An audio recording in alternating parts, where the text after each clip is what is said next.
Visiones sobre la resurrección de Jesucristo. Esta historia está extraída de la obra Visiones y Revelaciones de la beata Ana Catalina Emmerich. Tiene un carácter narrativo, sin entrar en la enseñanza del Evangelio. Algunos hechos, personajes y cronología de este resumen no concuerdan literalmente con los Evangelios. La beata nos dice que los Evangelios son escritos muy resumidos y que su misión principal era transmitir la palabra de Dios, por lo que no prevaleció el detalle de los relatos ni su rigor histórico. San Juan Pablo II anunció públicamente, después de leer estas visiones y revelaciones, que todo lo que la beata Ana Catalina cuenta está de acuerdo con la doctrina y la tradición católica. Capítulo 6. Desde la llegada de los apóstoles para la muerte de María Santísima hasta la gloriosa asunción de María Santísima.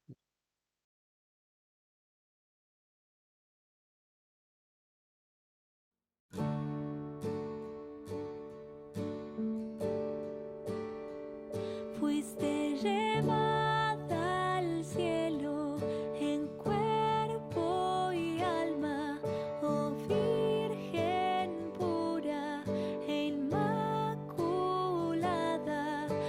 Ayúdame, quiero llegar ahí contigo. Fuiste llevada al cielo en cuerpo y alma, oh Virgen pura e inmaculada. Ayúdame, quiero llegar ahí contigo.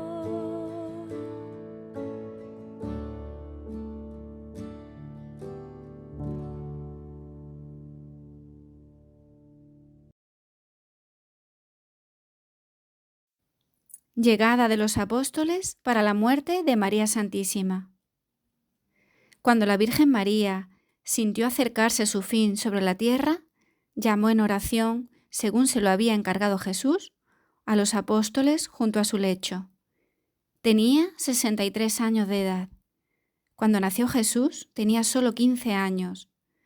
Jesús había enseñado a María, en la casa de Lázaro en Betania, cómo debía llamar a los apóstoles junto a sí y darles su última bendición, que debía serles de gran provecho. Le encargó también diversos trabajos espirituales, cumplidos los cuales debía verse satisfechos sus vehementes deseos de reunirse con Jesús en el cielo. En esa ocasión, Jesús había mandado a Magdalena que debía vivir en la soledad, allá a donde la llevarían, y a Marta que debía vivir en una comunidad de mujeres, y que él, Jesús, estaría siempre con ellas. Mediante la oración de María, los ángeles recibieron el encargo de avisar a los apóstoles dispersos que se juntaran en Éfeso junto a la Virgen María. Pedro estaba, cuando fue avisado de ir a Éfeso, con otro apóstol en Antioquía. Andrés, que había estado hacía poco en Jerusalén, donde fue perseguido, no estaba lejos de Pedro. Pedro estaba recostado junto a una pared cuando vio venir al ángel, que le tomó de la mano y le dijo que se levantase y partiese a donde estaba la Virgen, esperándole, y que en el camino encontraría a Andrés, su hermano. Pedro, que ya era de edad y postrado por los trabajos, se enderezó sobre sus rodillas, apoyándose en las manos, y escuchó al ángel que le hablaba. Luego se puso de pie, echóse el manto encima, tomó su bastón y tomó el camino. Pronto se encontró con su hermano Andrés, que había tenido la misma visión. De camino encontraron a Tadeo, quien dijo haber recibido también aviso del ángel. Así llegaron a Éfeso, donde hallaron a Juan. Judas Tadeo y Simón se encontraban en Persia, cuando recibieron el aviso del ángel. El apóstol Tomás era de pequeña estatura y de barba rojiza. Estaba más lejos que todos y llegó después de la muerte de María. Cuando el ángel le avisó, estaba el apóstol orando en una choza de barro y caña. Luego atravesó la comarca sin entrar en ciudad alguna. Venía un discípulo con él. Tomás estaba en la India cuando recibió el aviso. Se había propuesto, antes de recibir el aviso, penetrar en la Tartaria, y no podía resolverse a dejar su proyecto. Tenía el carácter de querer hacer siempre demasiado, y así llegaba a veces tarde. Se internó más al norte, a través de China, en las comarcas de Rusia. Aquí le alcanzó el segundo aviso, y entonces se dirigió a Éfeso. Tomás no volvió a la Tartaria después de la muerte de María. Fue traspasado por una lanza en la India, a donde había vuelto. Juan había estado hacía poco en Jericó, pues iba con cierta frecuencia a Tierra Santa, aunque vivía de ordinario en Éfeso y en los alrededores. Bartolomé se encontraba en Asia. Era un hombre de bello aspecto y muy arriesgado. Su rostro era blanco, tenía la frente ancha, ojos grandes, cabellos negros y encrespados, y barba partida en dos. Había convertido a un rey y a su familia cuando recibió el aviso. Cuando volvió a ese país, fue martirizado por un hermano del rey convertido. El apóstol Pablo no fue llamado, pues lo fueron solo aquellos que habían conocido o eran parientes de la Sagrada Familia. Pedro, Andrés y Juan fueron los primeros en llegar a la casa de la Virgen María, la cual, próxima ya a la muerte, estaba tendida en el lecho de su celda. Acudieron 2 parientes próximos de María y 5 discípulos. Todos parecían muy cansados.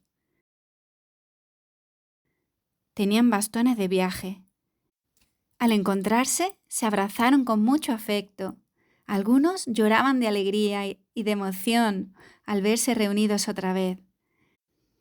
Al entrar, dejaban sus capas, bastones, bolsos y cinturones. Sus largas vestiduras blancas les caían en pliegues hasta los pies. Ahora se ponen un cinturón ancho que tiene letras hebreas bordadas. Luego se acercaron con reverencia al lecho de María para saludarla. La Virgen pudo decir pocas palabras. Estos viajeros no tomaban otro alimento que un líquido que bebían en recipientes que llevaban consigo. No dormían en la casa, sino afuera, en tiendas que se improvisaban junto a las paredes exteriores de la misma casa, con telas, mimbres y maderas entrelazadas y cubiertas con esteras. Se preparó un altar con tela roja y encima otra blanca, donde colocaron un crucifijo que parecía de madreperla. La cruz era como la de Malta. Esta cruz era como un relicario, pues se podía abrir y tenía 5 compartimentos en forma de la misma cruz. En uno, el del medio, estaba el Santísimo Sacramento. En los otros estaban dispuestos el crisma, el aceite, el algodón y la sal. Era de apenas 1 palmo de largo y lo llevaban los apóstoles en sus viajes, colgado del cuello. Con este recipiente trajo Pedro la comunión a María.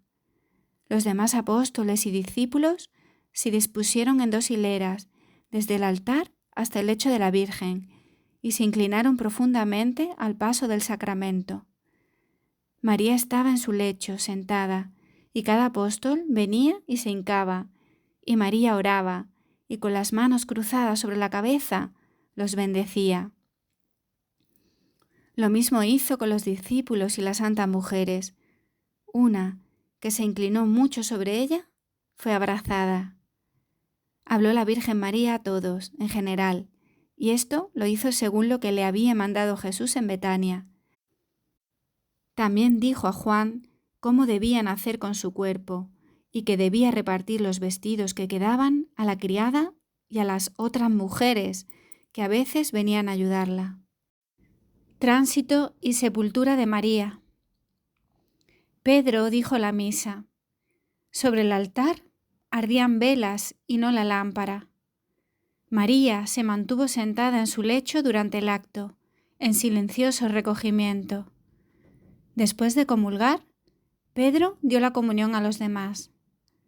Durante este acto llegó Felipe, que venía de Egipto. Recibió lloroso la bendición de María y luego también la Santa Comunión. Pedro llevó la comunión a la Virgen María en la cruz que colgaba del cuello del apóstol. Juan le llevó sobre un platillo el sagrado cáliz. Este cáliz era pequeño, de color blanco como fundido, y se parecía al de la última cena.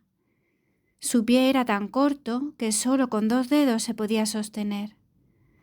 Tadeo traía un pequeño incensario.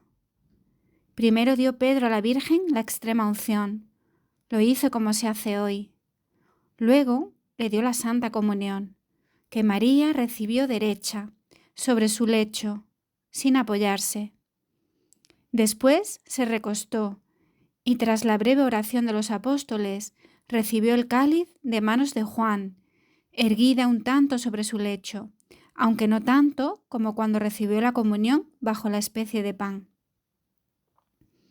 Después de la comunión ya no habló María.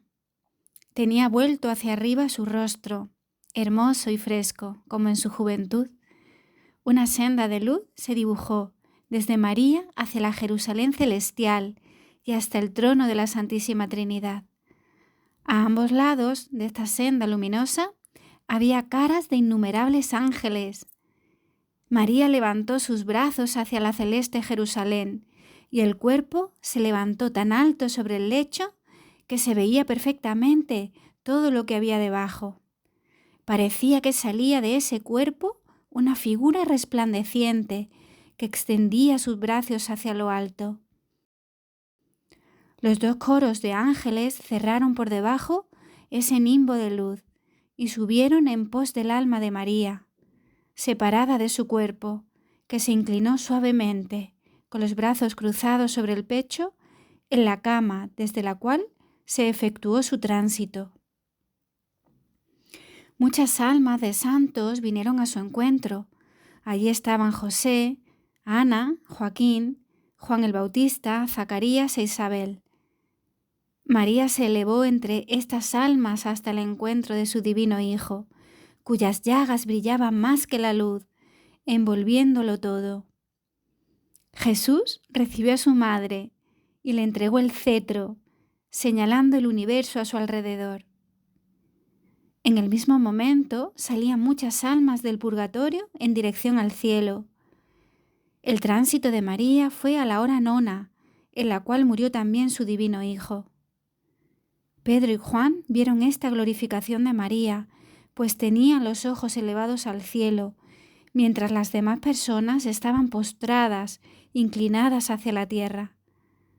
El cuerpo de María estaba resplandeciente, como en tranquilo reposo, con los brazos cruzados sobre el pecho y tendido en su camilla, mientras los presentes de rodillas oraban con fervor y lágrimas en los ojos.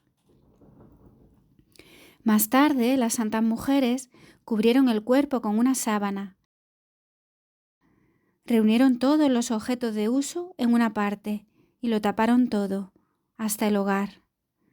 Luego se cubrieron con sus velos y oraron largo tiempo ya de rodillas, ya sentadas en la primera sala. Los apóstoles se cubrieron la cabeza con la capucha que traían y se ordenaron para rezar en coro.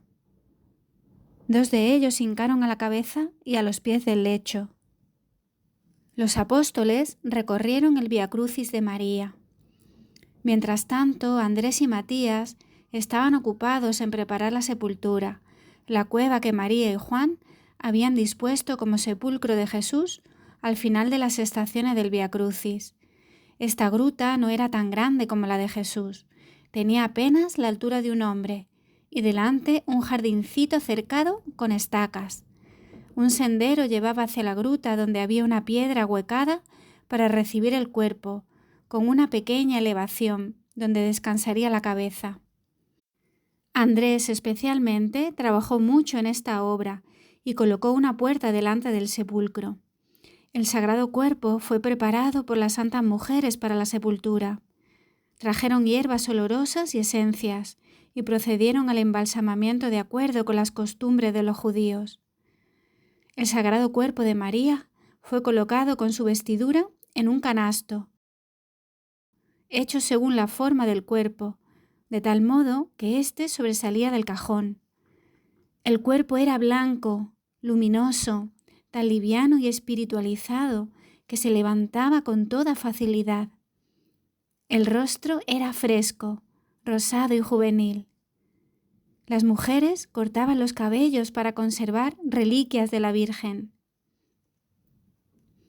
Pedro ungió en forma de cruz con aceite la frente, las manos y los pies del sagrado cuerpo, y luego las santas mujeres lo envolvieron todo con sábanas blancas. Sobre la cabeza pusieron una corona de flores blancas, rojas y azul celestes, como símbolo de su virginidad. Sobre el rostro pusieron un género transparente, de modo que se pudiera ver la cara.